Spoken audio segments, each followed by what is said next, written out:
반갑습니다. 11월 29일 오늘의 말씀은 마태복음 4장 15절에서 17절의 말씀입니다.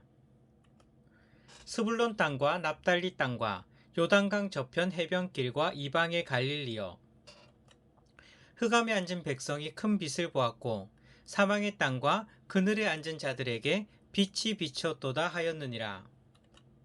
이때부터 예수께서 비로소 전파에 이르시되 회개하라, 천국이 가까이 왔느니라 하시더라.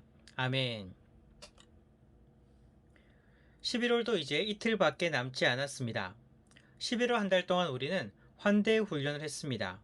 환대란 하나님께서 보내주신 사람들과 즐겁게 나누는 것입니다. 내 옆의 사람들, 그리고 나를 찾아오는 사람들, 혹은 내가 찾아가는 사람들 모두 하나님께서 보내주신 사람인 줄 알고 반갑게 환대합시다.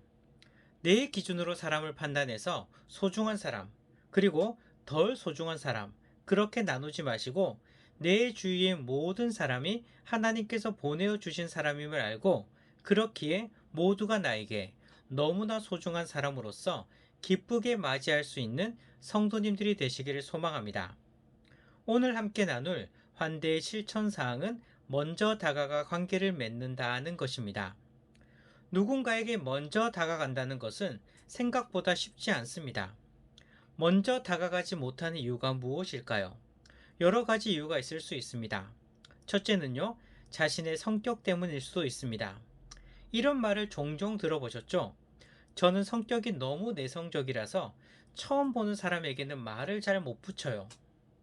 이런 이야기를 들어보셨을 거예요.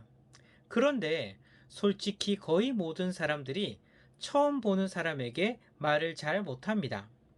물론 처음 보는 사람에게도 친근하게 말을 잘 붙이는 그런 사람도 있습니다.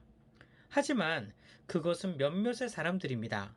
거의 대부분은 사실 처음 보는 사람에게는 말을 잘 못 붙입니다. 그게 당연한 겁니다. 이 사실이 중요합니다.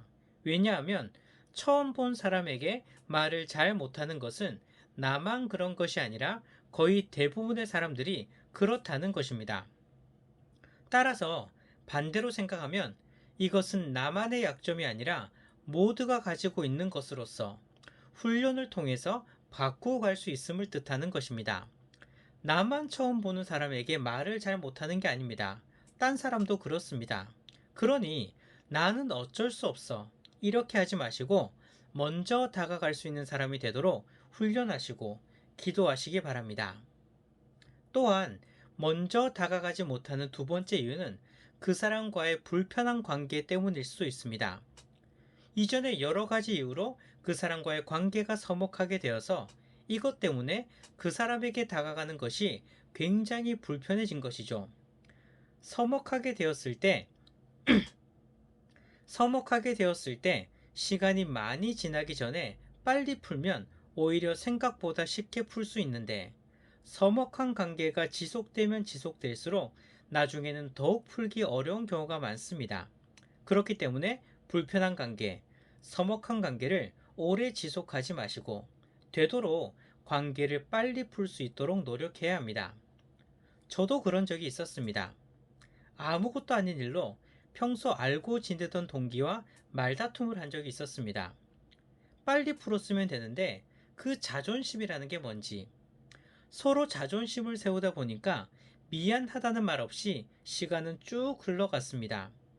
그런데 제 마음이 편했을까요? 정말 불편했습니다. 겉으로는 아무렇지도 않은 척해도 괜히 마음 한편이 답답하고, 더구나 그 사람을 만날 일이 있으면 오히려 더 긴장됩니다. 그리고 그래서 어떤 때는요, 멀리서 그 사람이 오는 것을 보고 피해서 돌아간 적도 있었습니다. 그렇게 꽤 시간이 지났습니다. 더 이상 이래서는 안 되겠다 싶어서 결단을 하고요. 어떻게 대화를 다시 시작할지 고민하다가 음식을 먹으면서 자연스럽게 말을 붙였습니다. 우리 이렇게 계속 지내는 거 불편하지 않느냐? 너도 그럴 것 같은데 내가 미안하다. 서로 풀자. 이렇게 말이죠. 그러자 그 친구도 제 말을 기다렸다는 듯이 나도 그동안 진짜 답답했다. 빨리 풀고 싶었는데 그게 잘 안 되더라. 그렇게 이야기하면서 제게 사과하는 것이었습니다. 이렇게 서로 풀고 나니까 마음이 얼마나 시원한지요. 괜히 후회가 되었습니다.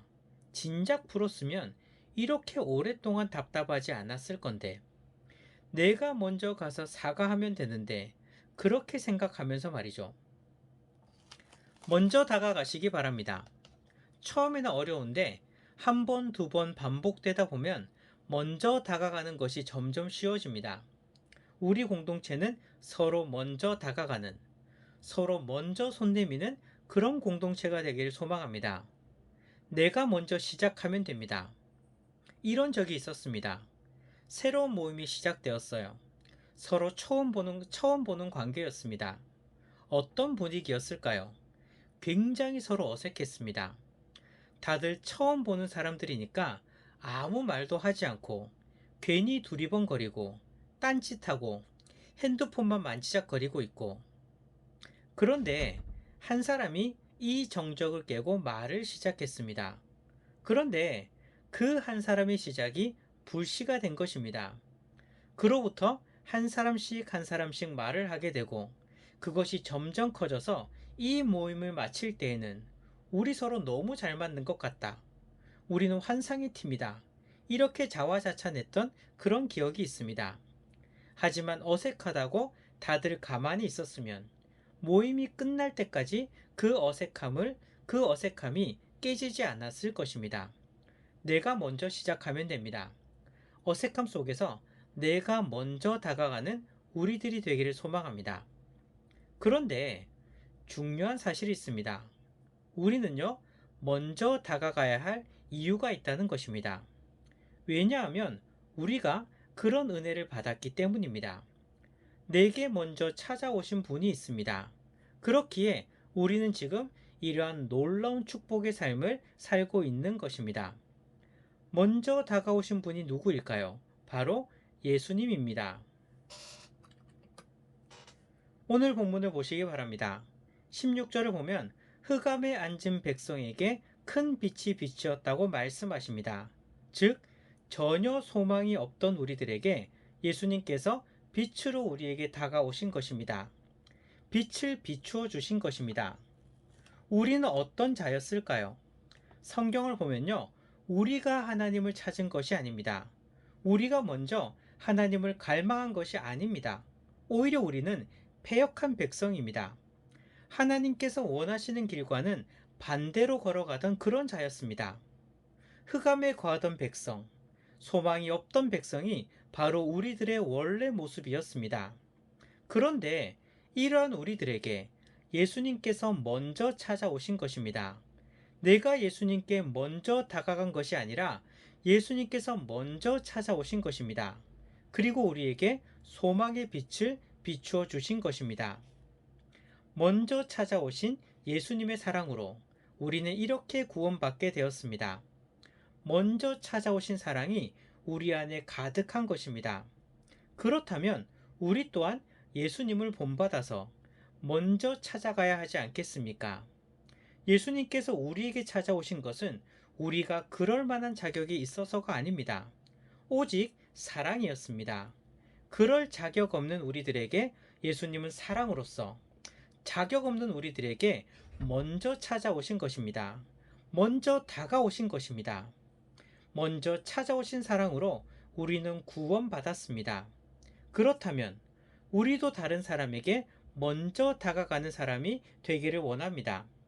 그 사람의 조건을 보고 그 사람에게 다가갈 만해서 그래서 다가가는 것이 아니라, 그 사람의 조건을 보고 그 사람에게 다가갈 만해서 그래서 다가가는 것이 아니라, 우리 눈에는 뭔가 그 사람이 부족해 보여도, 뭔가 잘못하는 것처럼 그렇게 보여도 그래도 먼저 다가갑시다.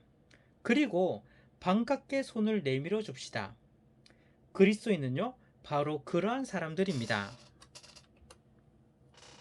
내가 먼저 환대받는 것이 아니라 내가 환대받았기 때문에 그 사람에게 환대하는 것이 아니라 내가 먼저 다가가서 환대해 줍시다. 예수님께서 먼저 그런 삶을 보여주셨습니다. 사람들에게 철저히 외면당하셨지만 예수님, 그분께서는 그럼에도 불구하고 그러한 패역한 사람들을 향해서 다가가셨습니다. 먼저 다가가서 손잡아주는, 기쁘게 안아주는 그런 성도님들이 되시기를 바랍니다.